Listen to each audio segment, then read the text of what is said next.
Hello, I'm Robin and welcome to the November edition of Molten Music Monthly.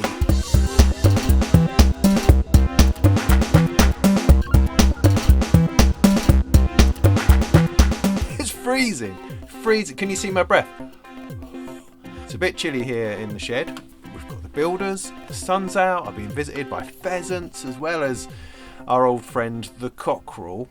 So it's all happening. It's all happening here, which also gives me an opportunity to tell you that it's all happening over on the Molten Music Technology website. I'm going through a little bit of a morph, a change, because, well, you have to sometimes. And so one of the things I've done is I've stripped out all of the Google ads and all the stuff that's been getting in the way in order to provide some space for people who would actually like to sponsor some of the stuff that I do. So if you're a manufacturer, a person, a club, an individual, whatever you like, and you'd quite like to get yourself on my website, which does get looked at from time to time, or, thank you builders, I'm going to have that the whole time as well. So joy upon joy upon joys. If you would like to stick a little advert in the front of the Molten Music Monthly, you'd be very welcome to do that too. I am open for all sorts of those sorts of offers, and you'll be completely dumbfounded at the extraordinary good value price that I would be charging for that. What do I mean by a quick advert? Well, something like this. Synths 2025 is coming to you from Norwich over the weekend of February the 21st to the 23rd. We've got films about Berlin, we've got interviews with John Fox, we've got performances from Seafeel, from Lula York, from Molten Modular, Paulie Bow, Dots, Gaz Williams, Steve Davis, Finley Shakespeare, the Norwich Synth Club, and lots more. Manufacturers will be packing themselves into the main auditorium in order to show you all of the most awesome synthesizers and modular stuff that you wouldn't even believe. And get your hands in there and give it a right old play. On the Sunday we have DIY workshops featuring tape-based stuff and modular building. All of it wrapped into a fabulous weekend of synthesizer explosions. It's a festival. It's a fun time. Come, bring your friends. You'll find tickets available on the Norwich Arts Centre website, where you can hook up for the Friday night, the Saturday night, the Saturday daytime, or the Sunday DIY workshops. It'd be great to see you there. Looking forward to it. Syntheast 2025. So there you go, harmless enough, something that's relevant and important and interesting to the wider viewing audience of Molten Music Monthly, without it getting to be sort of in the way or a pain in the arse. So there we go. Get in touch if that interests you. In the meantime, let's get on with the stuff. And I have to tell you that this month there's some crazy stuff. We've gone through some kind of flip, I think. We're moving into a new era of something which is really interesting. I'm fascinated by it, and I think it's quite telling in some of the products that we have. So, got this cold. Let's rattle through it. Right, kicking us off, something nicely frivolous. This is the Bedtime Tape with an exclamation mark. It's a tiny little winny little box that's pretending to be a cassette tape recorder. Sort of 4 tracks, I think. Or at least, no, not 4 tracks, 4 heads.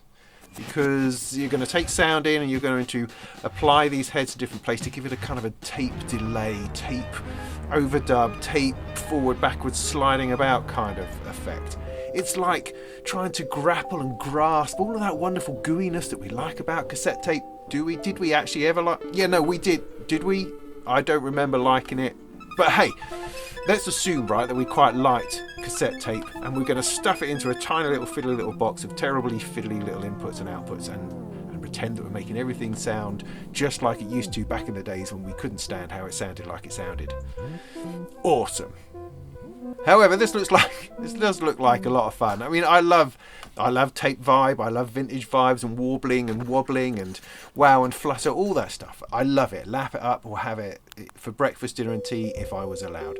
It's a fantastic thing. It just looks a little small. I'm just not sure how much you're going to really grapple with it. But then I guess if you're thinking about dropping it into a desktop of other little desktop fiddly little fatly little synths, then sure. Why not? The Bedtime Tape is on Kickstarter now. Go and check it out. Korg are up to their usual shenanigans. This time they've folded a keyboard in half. Why, I hear you say? Oh, I don't know. Apparently we all wear sort of suit jackets and we have these perfect pockets into which things slip, because they talk about these things being pocket sized, but they never are. I mean, if you're wearing a pair of jeans, you're not getting that in there, because as soon as you sit down, you're just going to snap it and it's going to be terribly, terribly uncomfortable. But assuming that you either have a handbag or you have a suit jacket, then what am I talking about? The Korg Nanokey Fold is just what you're after. See the Nanokey Fold, you pull it out of your breast pocket, unfold it, and you've got a membrane style keyboard that's also infused with some interesting digital things like arpeggiators and chords and scales and that kind of thing, and you can unfold it in this tiny little weeny thing and plug it into your massive synthesizer you've got sitting here, and then play it with your little fingers. I mean, I guess it's all part of the portability. I mean, it really is a nice looking, cute, kind of attractive thing as an object. It's an object that you can unfold and put on your desk, regardless of what it is that you're plugging it into. Is it useful? Yes. I mean, one of the things they say about it is that it's very quiet, because it hasn't got a real keyboard where you're clacking away in your cafe or wherever it is you're supposed to be using this thing. No, it's got little membranes, so it's not very playable, but at least it's quiet. It's more sort of click, click, click, click, click, click, click. Anyway, I mean, it's very cool, obviously. If you're the sort of person who is not just devastatingly embarrassed to sit in a cafe making music, then it's probably perfect. It's perfect. Builders. Otherwise, I mean, get yourself something real, for heaven's sake. What are you doing? Honestly, really, is that going to work for you? Yeah, but then thinking about another, I mean, it's the sort of thing you could Velcro it on the side of your modular and throw MIDI into some things just by pressing a couple of buttons. It's got an arpeggiator. Useful? Possibly. Neutral Labs make fabulously noisy things. I've got one here. This thing, fabulously noisy. Some crazy noise and stuff going on inside it. They're highly enjoyable. I like putting them together, and it's the whole drone glitch soundscape sort of thing. It's not necessarily my vibe. I quite like a bit of melody from time to time and rhythms and stuff, but it is pretty fascinating. And your man at Neutral Labs just does some crazy, interesting, experimental and out there things. Well, he's just come up with a drum machine, and it's pretty epic. Oh, it really is. It's fabulous. I mean, look at those buttons. Look at those sliders. It's already inviting you in with kind of, imagery and thoughts and reflections of old synthesizers and bits and pieces. And you're just going, oh, this could be fabulous. So what is it? It's 5 channels of drum sequencing. The drum sounds are made from these circuits, which are actually passively powered, which I don't think is a thing. I don't think you can power something passively, because it doesn't require power. That's the whole reason that it's passive. But I like the way passive powered rolled off the tongue. Anyway, sequencer is powered. What it does is each of these little weird logic type circuits, they draw or leech power from the control voltage that's coming from the sequencer. The sequencer goes in, it draws power, it's able to create and formulate some kind of waveform from that and output it to the output. Quite extraordinary. Really? How does that? I don't really care how it works, but you've got 5 of them. You can apparently just tweak it enough to get proper sort of kick and snare and hi-hats and stuff out there. But why would you want to do that? This is Neutral Labs. You're supposed to be embracing the full excitement and difference of glitch and craziness. I mean, Martin got in touch with me and said, hey, would you like to build this thing? And I went, absolutely yes, because I love building your stuff. I don't tend to use it massively, but I really enjoy the build, and I really enjoy getting stuck into that first sort of half hour of playing with it. That to me has been an absolute joy, and so I'm thoroughly thrilled to have it here so that I can build it at some unspecified date.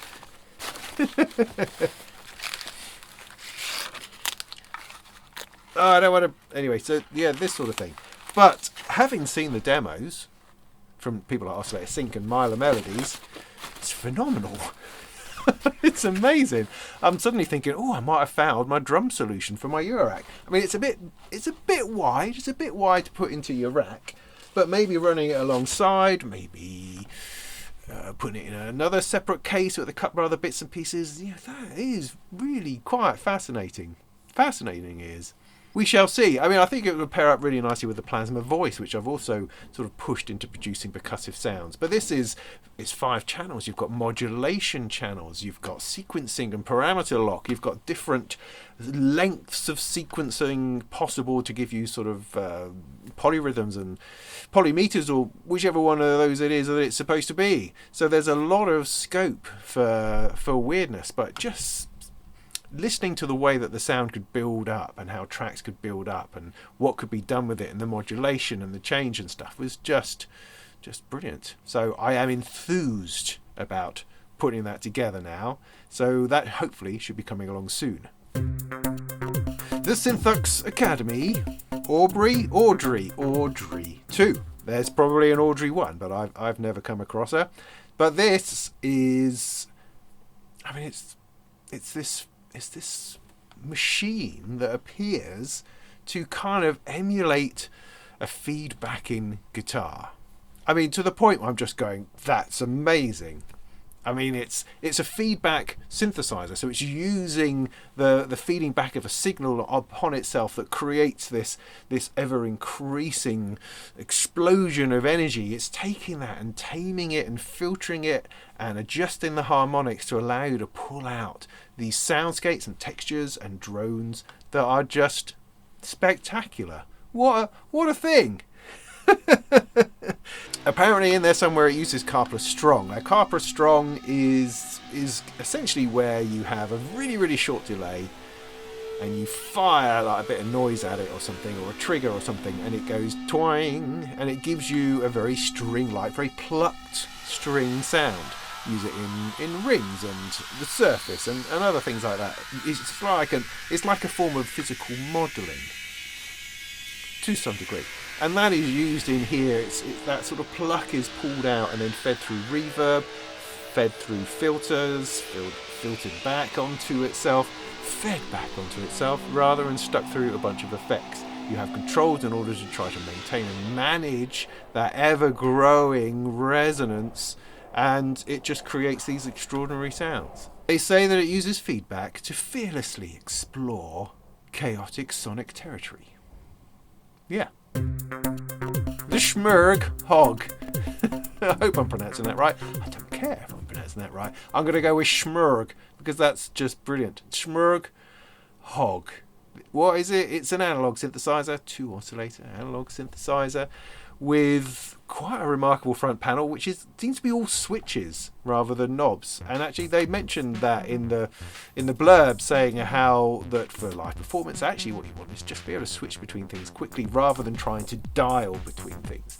And that sort of encouraged them into the idea of creating a switch-based interface more than a knob-based interface. There are knobs. Interestingly, the big knobs on it are to do with wave selection and octave, as opposed to beneath that it's a weeny little knob for the cutoff, which is like, your priorities are all wrong, but also it creates a different emphasis and it's a shift there. You think, I'm going to be using that by accident, but that might be nice and interesting. So anything that's different is we enjoy that. We lap it up. Well, this actually isn't a product, it's sort of an open source project by couple of blokes who thought they'd build a couple of synths for their friends, but the whole thing is available on GitHub for you to find and play with and to build your own if you wish. It reckons it's very fat.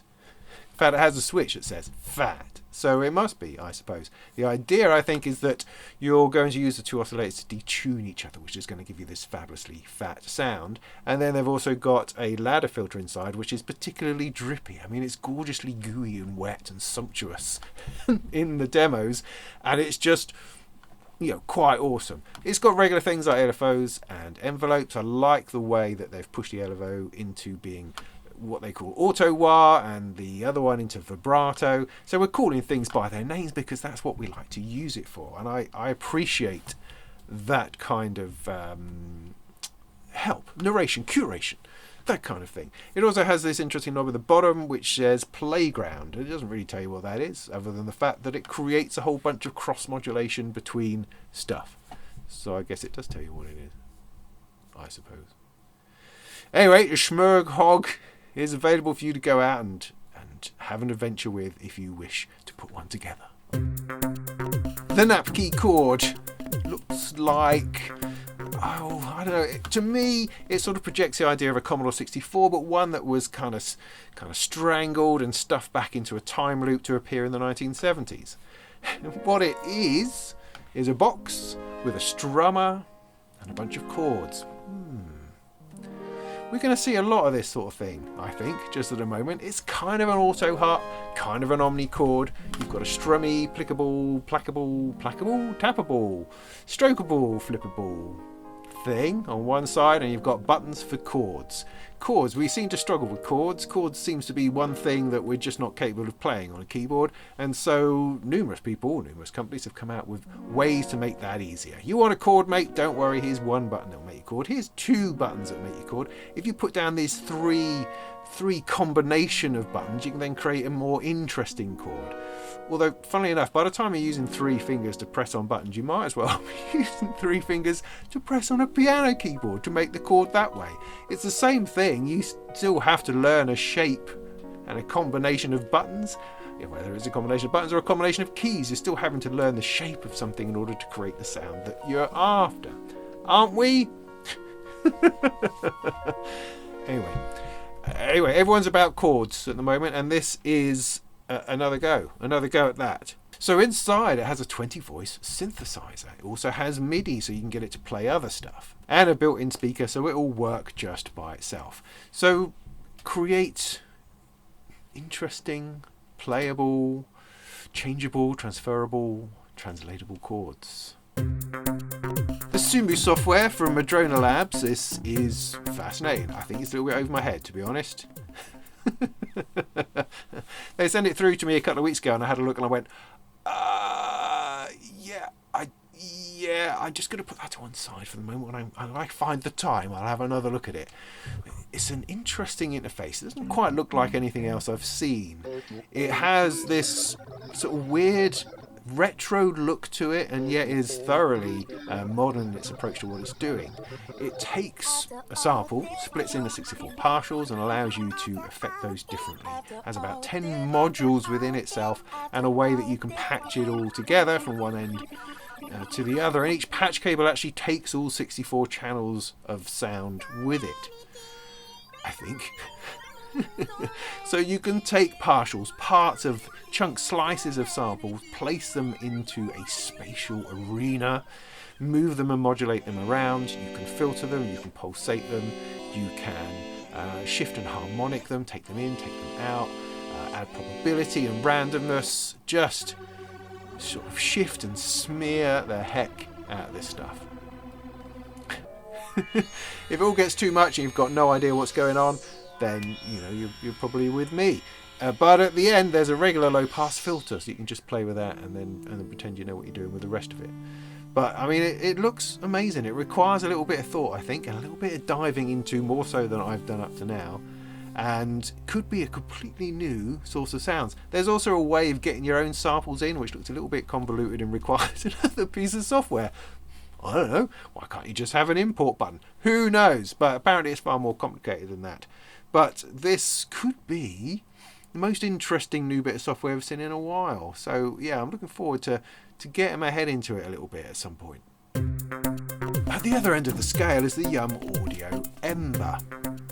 Other end of the scale, by which I mean simple, straightforward, no surprises, just good virtual analog software synthesizer. So virtual analog, so it's got your regular waveforms, those waveforms tumbling into a regular filter, nice big fat cut off knob in the middle, and those tumble via some envelopes and modulation bits and pieces into probably what's most fabulous about it, and that's the effects and circuit engine.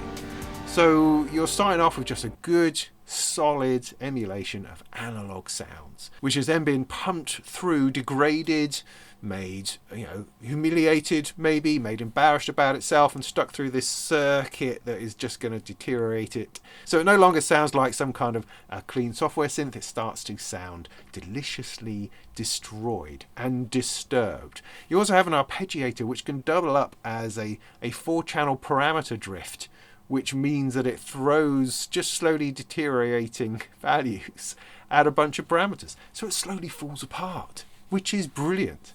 And then at the end, it's got these juicy, valve-driven, chewy effects that just give it this vibe that's quite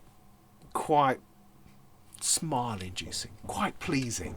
I think I like it a lot. I mean, it's a bit too flashy, a bit too modern at the front end.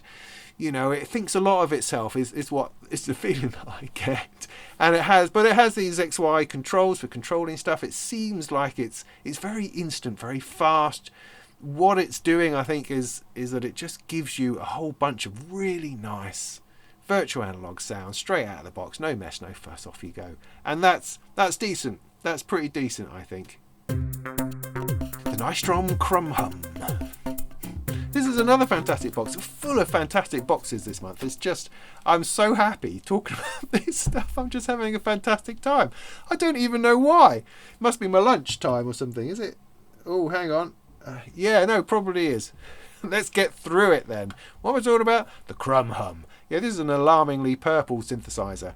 It's not what I thought it was. Looking at it, you think, it's going to be sort of a glitchy, noisy thingy. But actually, no, it's more of a textured drone synthesizer. It has all these knobs on the top, and it is alarmingly purple, but inside you actually have 12 sound engines. You also have scales. You have chord generation and melody generation. So you have these 3 voices. In front of them, they've got these little touchpads with which you can enable each voice. You can then use the pitch knob to sort of play a tune, because if you've scaled it, it's then going to play that quite beautifully, like a swanee whistle, or a trombone, in that you're going from note to note, up and down, as opposed to leaping up and down. Does that make sense? I actually use it a lot. I use it with my light strip here in order to control things, and it's a fabulously useful way of creating melody. You don't have to worry about trying to find different notes. You're just moving through them and discovering them as you go, and that's very, very cool. So you could use a couple of the voices to create a drone, or maybe create a chord, and then pull in this melody over the top by changing bits and throwing it around. It is completely capable of being glitchy and strange and weird, but I think certainly in the demo that I saw, what I really liked was the immensity of the textures and the movement and the melody written over the top of that. I thought that was really interesting. The Teenage Engineering OPXY. Ew. Apparently we've all had wet fantasies about this one. Apparently. They say it's an expanded evolution of the OPZ. What they mean is it's a good version of the OPZ. The OPZ, I think, overall was a little bit underwhelming. It's just like this grey slab of stuff. What am I doing with that? Nobody seems to know. Oh, it does video. Does anybody care? No, not really. Right. So what's this then? Well, this is this is an overinflated piece of plastic with a bunch of buttons on it, is what it is. It's an 8x8 sequencer. 8 sequencer tracks inside, 8 sequencer tracks outside, so you can start using it to run external gear. Inside is a shed load of sound engines. There's a sampler, a synth sampler, an instant sampler, a multi-sampler, a drum sampler, a drum synth sampler, a sampler loop sampler, and a 24 voice multi-timbral synthesizer polyphonic synth sound engine thingy. So lots and lots of sounds inside. Ready to go, a whole bunch of effects, automation lanes, all the usual sort of stuff. It's essentially a slab of a groove box in that fabulous way that Teenage Engineering do, with a great screen, tape looping, tape style stuff, start, stop, off you go, wiggle, willy, willy. Oh, I don't know. It's fabulous. Of course it's fabulous. It's just terribly expensive. It has the most useless video I've ever seen in terms of marketing. A couple of blokes couple of blokes. I mean, one of them's dancing, which is quite nice. The other bloke's just looking a bit fierce. Yeah. I think the OPXY suits a particular sort of user, and that's fine. They get very, very excited about it. There's nothing about it other than the fact that it's an interesting object, and I love the way that Teenage Engineering think and design. Yeah, I've got a lot of time for that. But in terms of an actual product, there's nothing there that remotely appeals to me personally. But for you, of course, it just could be the most awesome thing you've ever dreamt of. Do you have dreams about Teenage Engineering gear? I don't know that you do, but then I don't know that they're serious. I mean, they come across all pretentious and extraordinary and arty and stuff, and I actually think they're just having a bit of a laugh and yanking your chain while producing fantastic things packed into small packages that people like to fiddle with at very close range. At the other end of the scale is the Bastl, Kastle, 2FX wizard thing. Bastl instruments are fantastic. They're the least pretentious bunch of idiots you could possibly imagine. They just seem to float around doing crazy stuff. Hey, let's do this. Let's pack all this stuff into a single module. Whew. Let's make 3 others that are similar but different. Hey, let's make a little box. Make it too small to use, but then work in some kind of system where somehow you can. Then we're going to make an extra big one for no reason. They're just brilliant. I love their approach of kind of scattergun and let's try this and do this. Why are these things together? Hey, you know what you could do? You could turn it upside down and bash them together like this. It doesn't really matter. It's Bastl instruments. Whatever you do, it's going to produce an interesting, experimental and adventurous time without at any point feeling embarrassed to be into electronic music. You don't have to dress in a certain way. You don't have to project a certain vibe. You just have to grab these little boxes and just bash them together and see what happens. And with a video that almost wins this month's award for the most fantastic. I love it. What is this one? Oh, who knows? Who cares at this point? Oh, it's a little box. It's a little box. It's got pitch bass effects. It's got delay based effects and amplitude based effects. All stereo, all stuffed in. Stick a little cable in the back. Stick it into your little desktop thing, you know, a bit like that tape one from earlier. I mean, I guess they're probably similarly sized, and so they can exist in that space, I suppose. But anyway, the particular interesting thing about the FX2 Wizard is that you can patch it, so it's completely patchable. What that means is, on its own, stuff comes in, stuff comes out. You start patching it and you can start reversing things. You can use this in order to push that around and modulate that with the other thing and decide how it is you're going to step through the thing that's going to do the thing, where the clock's going to come from, how that modulates stuff, how the LFOs work, the angle that stuff goes and how things are melding together. So there's a lot of power in those little boxes. I mean, the Kastle range of stuff is pretty awesome. And I have them here for review. I don't know which is which. I mean, they said they're going to send me the FX Wizard, which they did. And I said, would you mind sending me something to put through it? So they did, which is great. I don't know what yet. I'm going to try that out, hopefully next week, I think. And give that a go. Should be a lot of fun. Knob Technology Carinae. I think that's how it's being pronounced. Now, Knob Technology are this firm that produced this weird drum synth module that I had a while ago, earlier in the year I think it was, and had a thoroughly good time with. You could just pump it full of triggers and push stuff about and it created this sort of weird feedback glitch monster sound that you could barely control, but was a fantastic thing to drop in to a set, to a live performance, because it would just take off and then you just start keeping hold of it, and if you can hold it in some kind of sanity for a while, it just contributes this amazing pulsating craziness to your set. Anyway, they've got a VCO that they've just sent through, this fella here, which I'm looking forward to having a go at. So Carinae, I don't know. Anyway, so what is it? Oh, that's nice. So it's an oscillator, right? So it oscillates. It's got stuff in it. It's got a couple of subs, which is interesting. It's got wavefolding inside, which is cool. It's also got a Vactral based low pass filter, all within this thing. So I have no idea really. I mean, I looked at the demo video and it sounds awesome, as it does. And Knob Technology also vying for the Video of the Month award, but no, even with all the work and effort put into that Lego, and I've done Lego animations, I know how much work that is. I know. Even with all of that, it's still not quite the best Video of the Month. That's still to come. But anyway, Knob Technology VCO. I will be trying this out very, very soon. This is the best video of the month. This one here, the Telepathic Machines Orchid. There's a moment when the video starts, you just go, oh no, this is going to be awful.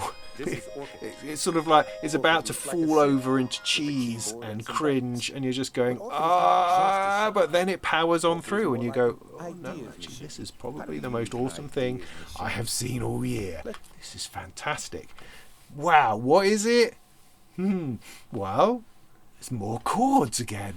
This time it looks like something that came out of Space 1999. It's this fabulous console-shaped thing that's half keyboard, half buttons. So you've got keys you can play, you've got buttons you can generate stuff with. It has some kind of digital engine behind that's flickering away with a little screen, but mostly you're absorbed by the form of this thing. I mean, I'm surprised it doesn't have a built-in ashtray. It just comes from an era that's very, very different to our own now, and I'm loving it. Absolutely loving it. The fact that the keys are all black.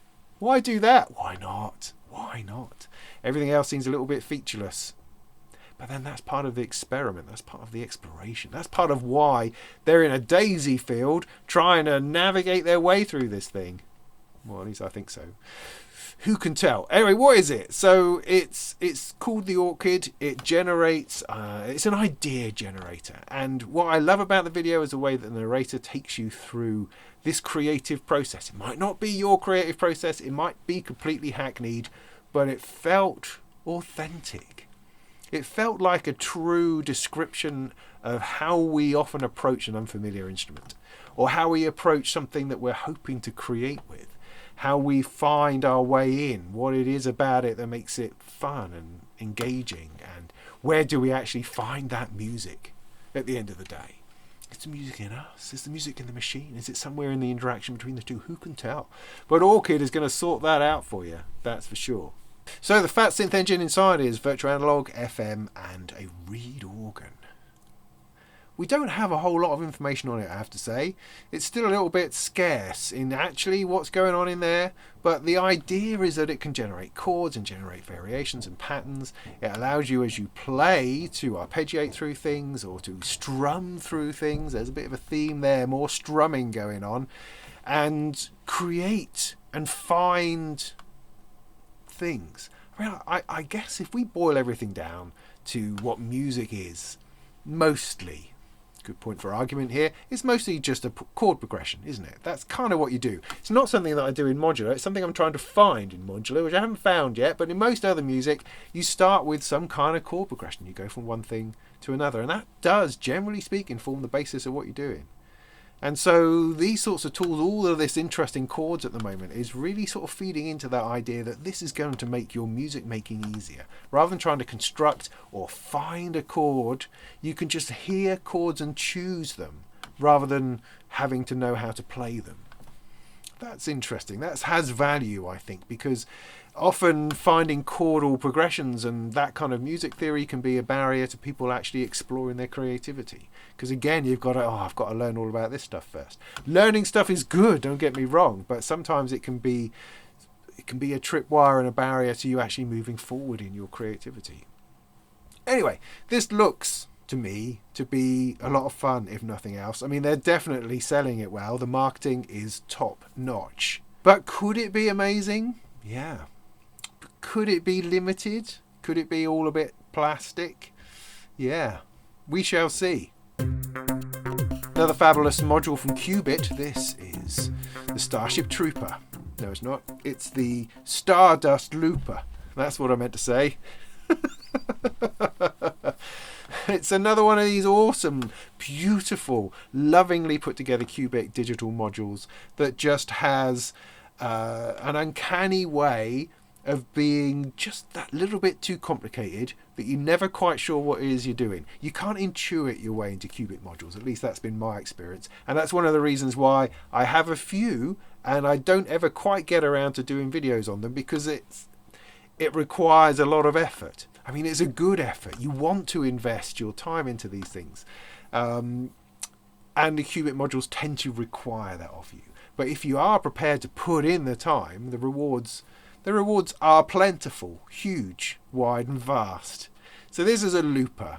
And to start with, I thought, yeah, I know what loopers are about.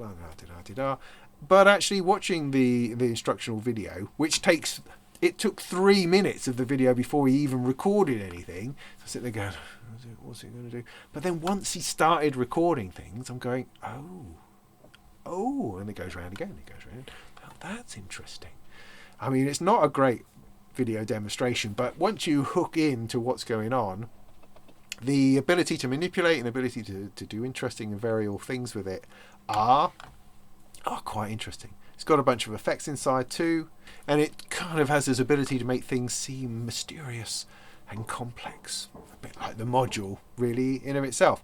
So yeah, Stardust. I mean, I hope to do more videos on Qubit stuff, because it is really intelligent, clever, fascinating bits of equipment, and they deserve your time. From Iceland comes the Katla. It's full of cold and ice, underground volcanoes, subterranean seismic happenings. That's the idea behind this boutique synthesizer.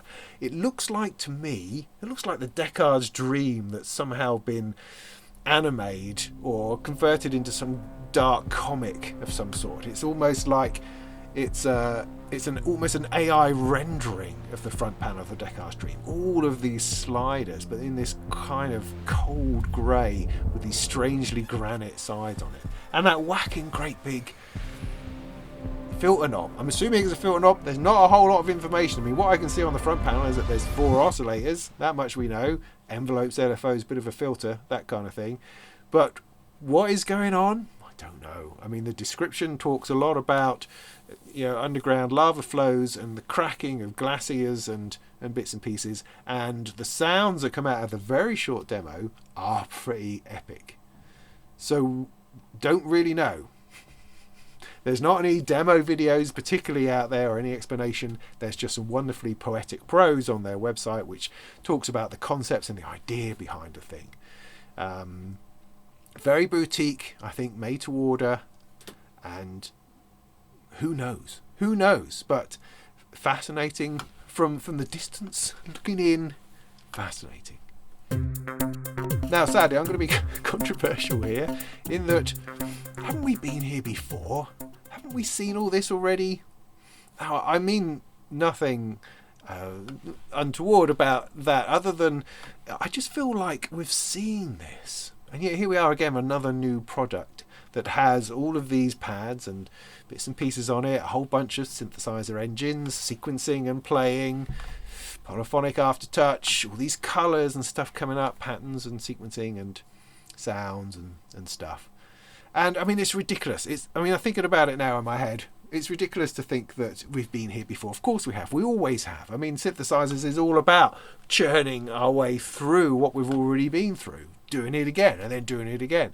But there's something about this sort of sleek, slab-like style of product that I kind of feel we're just on the edge of. I think we're about to go past it. We've seen it in circuits, in launch pads.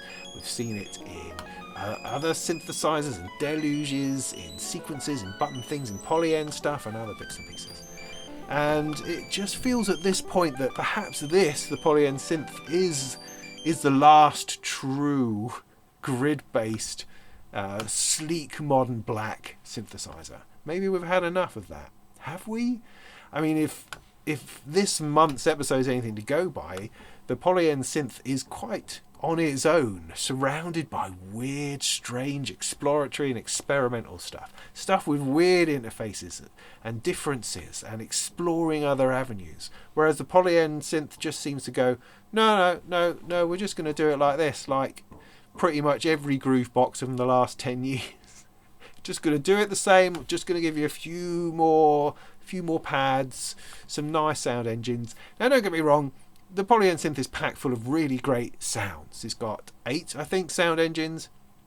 It's got lots of awesome stuff. You can play 3 sound engines together. You've got 3 sequences, 3 modulators, 3 effects. You know, it's really designed to hang together perfectly well with a nice screen showing you what's going on, and it sounds brilliant. So there's nothing, not a thing wrong with it.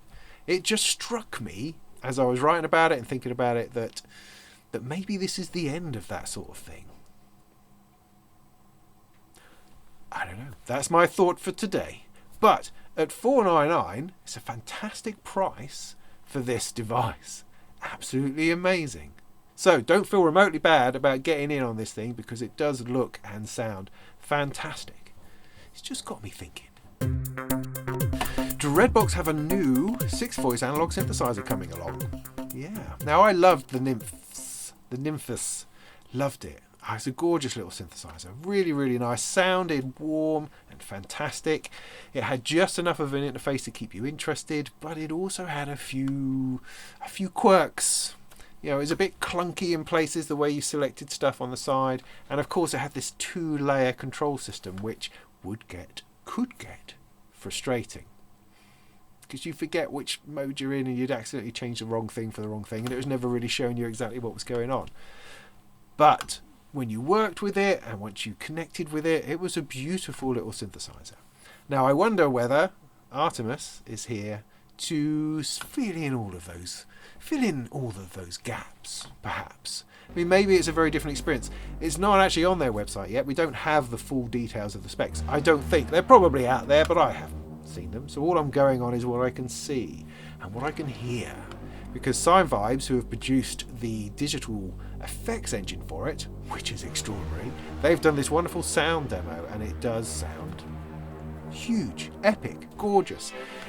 You know, we have cheap polyphonic analog synthesizers out there now, and that's great, but every instrument is itself. Just because you have something which is a polyphonic analog synthesizer, it doesn't mean that another one is going to sound or feel the same as you use it. And what I like about what Dreadbox do is that they have a really playful and engaged way of building a front panel interface and putting together elements of synthesis that you don't always find together. They emphasize different things. They might emphasize an LFO, or they emphasize a reverb. For instance, in the Nix reissue that I've just got through, I'm going to be building that soon also. That has a fabulous reverb inside, and that is what it lends its focus to while still being an analog synthesizer. So I've got a lot of hope that the Artemis is going to be something really quite beautiful. It's certainly interesting that Sine Vibes have put their effects inside, because that's going to give it another element, because you always like effects. But it looks like the control panel has been sorted out. It's a bit clearer, a bit more digitally competent, and so I've got a lot of hope that this is going to be something quite special. Quick one about Cubase 14, new version of the extraordinary industry standard sequencer, blah blah blah blah. I love DAWs, always talking about them all the time. I love the way they interact and steal from each other brilliantly. But the one thing that Cubase 14 has done, which I think is superb, is that it's included modulators. Now, this is the idea that you have LFOs, simply LFOs and the like, so little arpeggiators, sequences, envelope followers, all those sorts of things. You have a stack of those that you can then feed into any other parameter within the software. It's a totally brilliant idea that Traction have been doing forever, which is one of the key features about it. Bitwig's been doing it pretty much forever too. So it's something that exists, and it's also something that I've been telling PreSonus that they need to put in Studio One. For years I've been telling them to put modulators in, because it's a brilliant idea and should be there. And so Steinberg have gone, well, we're going to do it then. And so they have, and it looks brilliant. Other than that, they've just stolen a whole bunch of ideas from Studio One. So they've put patterns in, which is a great thing. So a pattern-based sequencer is now in there. You can now rearrange the mixer a lot more easier, and it just looks like the Studio One console, which is no bad thing. They've upgraded all sorts of ways that you interact with the timeline and the way that you shift stuff about in the arrange page, the way the curves work. It's a bunch of new plugins and bits and pieces. But Overall, for me, it's the excitement of putting in modulators that really turns a DAW into kind of a passive recording studio, into a place that's actively helping you create. That's what the pattern thing's really good for. You know, in Studio One, again, in other bits of software, pattern-based sequencing, where you can start to introduce probability and randomness into what you're doing, rather than that's the sort of thing that happens in hardware often. Having that based into the core of your DAW, I think is where things need to be and where things need to go. So I love the fact that these modulators are in there. And just mentioning Bitwig very quickly, is their latest version, I think 5.3, now includes ARM support. So it's getting increasingly interesting out there, and how the new Windows 11 ARM Copilot stuff is getting increasing support in the industry. So I hope sometime in the near future to do something all about that on a nice new Surface Pro of some kind. Mousse. This is a mousse. I don't know. Herbs and Stones. They're a funny bunch of humans. I love these guys. They're so earthy. Just, you can imagine they're all just hanging out in a field, mostly naked, patching things together, just having a beautiful best life of things. You know, eating honey straight from the comb. And producing these extraordinary musical instruments. Mousse. Why is it called a mousse? And is it mousse as in animal mousse, or is it mousse as in chocolate mousse? I'm not entirely sure at this point. But anyway, what it looks like the play table of that game Go. It looks like a chessboard of types, but it's got sort of knobs and patch sockets and lights. What is going on? Nobody knows. Nobody knows what's going on. And that's the point, I think. But it's ridiculously ordered. So, you know, this grid system just makes you go, ugh. But it's Herbs and Stones, which means it's going to be going all over the place. So we've got this slightly paradoxical vibe of this order combined with the manic, chaotic, crazy glitchiness of the sound that's coming out. What is it about? Don't know, but there's two of them apparently. There's two sequencers, two sound sources, two modulators, two effects, two stuff going on. Twins of craziness. Two mousses. What's the plural for mousse? Do we know? Does anybody know? Right, here's another auto harp / omnichord kind of thing. This is called the Minichord. And it looks like an omnichord, but it's mini. Just like a hairdryer from one angle.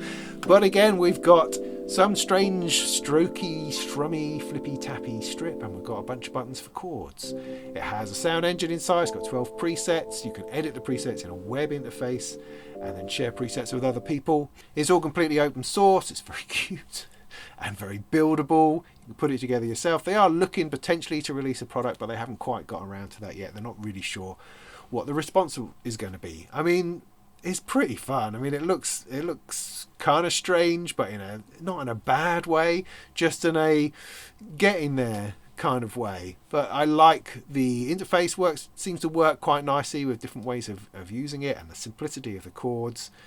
It's just got sounds. Off you go.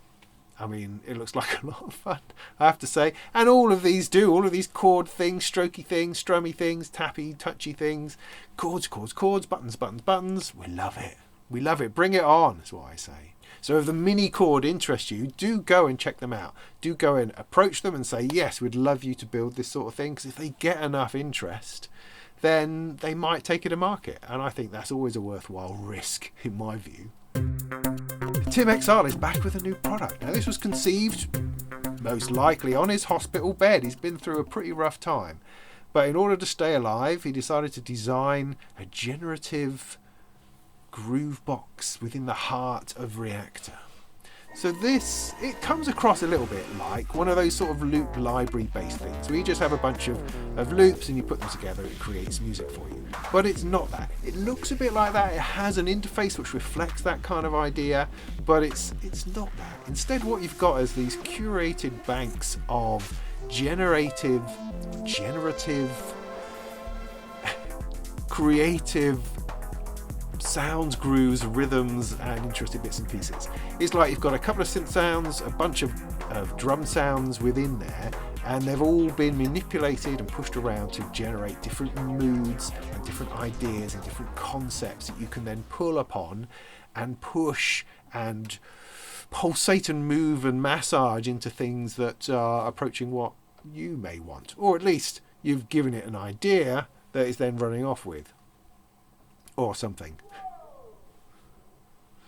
Builders, on the one hand, you just drop things together and it starts making this beautiful music. You can then start to morph from one to the other down this row of stuff at the bottom. You drop your patterns in and they start to move and change and blend in a delicious way. You could pump out an entire album just by playing with it for an afternoon. How much are you doing though? I mean, you can get down to the nitty-gritty. You can get down to each individual parameter and set its likelihood of happening, its probability and its randomness, and how it's going to generate and what it's going to do next, potentially. Or at least you give it some nudges. But then you just have to let it unfold. And I think that's the secret to Scapeshift, is that you have to give it the space to unfold. Because, you know, someone like myself, I want to get in there. I want to get control. And actually you need to let those sorts of things go. You need to let it develop. You need to move little things, change this thing, move the macro knobs at the top in order to add variation and change it to push it around into what you want it to become. Fighting against the elements now. And it's a fascinating place to spend some time. Ultimately, is the music yours, or is it really all Tim's? Well, that's a whole other debate, I think, but ultimately Tim has provided us with this extraordinarily interesting generative engine where we can just start being in the place where the music happens and just see where it takes us.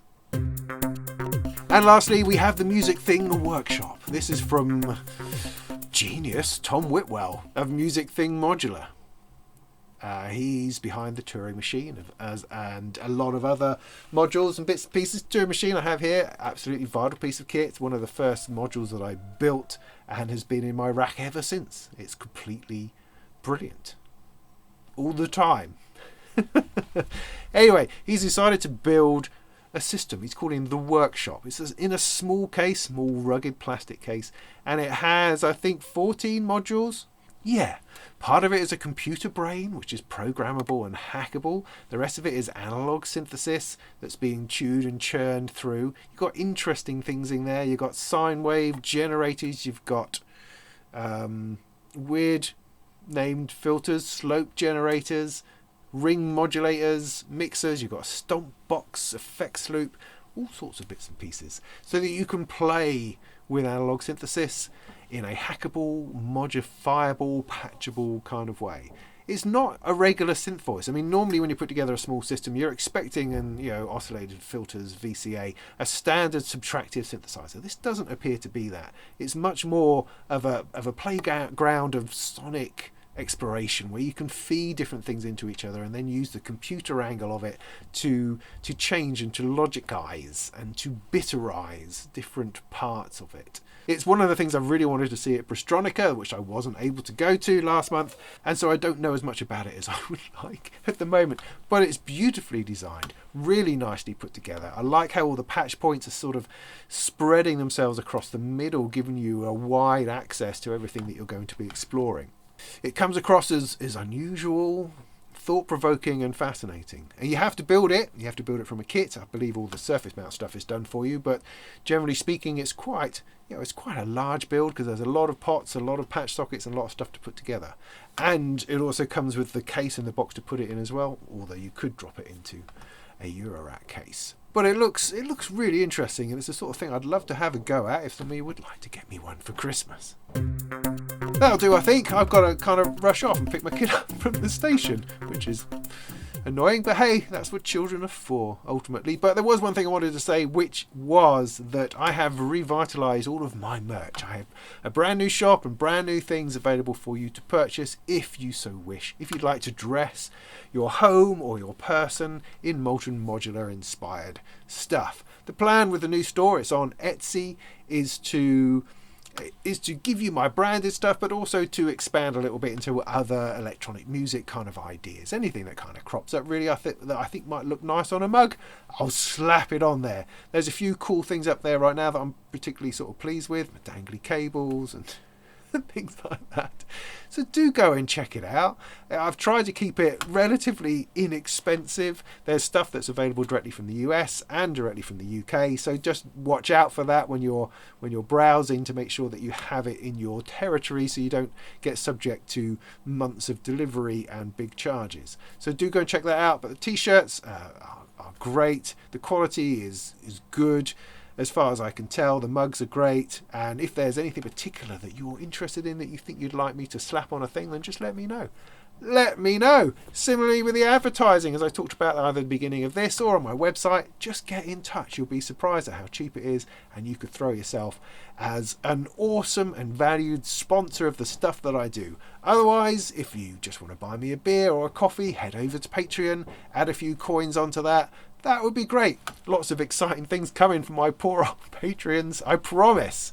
Coming very soon, the most amazing software sampled instrument you've ever seen. That is coming along. Otherwise, it's my birthday next week, and I'm going to spend it building as much of this shit as I can. That's a birthday, I reckon. Live stream this Sunday? Could do. What is it? The 1st of December, Sunday night, 8 o'clock? We'll aim for that. And obviously I'll throw up the links once I get along to it. But that should be enough, I think. I've got an exciting Saturday coming up because I'm going to spend it with Paulie Bow. We're going to make music together, and that is absolutely thrilling. So I've had no time for music for a while, other than practicing for carol concerts, carol services. Oh, I don't know, life's a bit manic at the moment. I hope yours is just as manic as mine. That's great. But yeah, come along on Sunday and we'll talk about it all. That would be fantastic. Maybe we'll try out some stuff. Who knows? So there we go. Hope that was helpful. Is there anything else I've got to say? No, that'll do. So in the meantime, go make some tunes.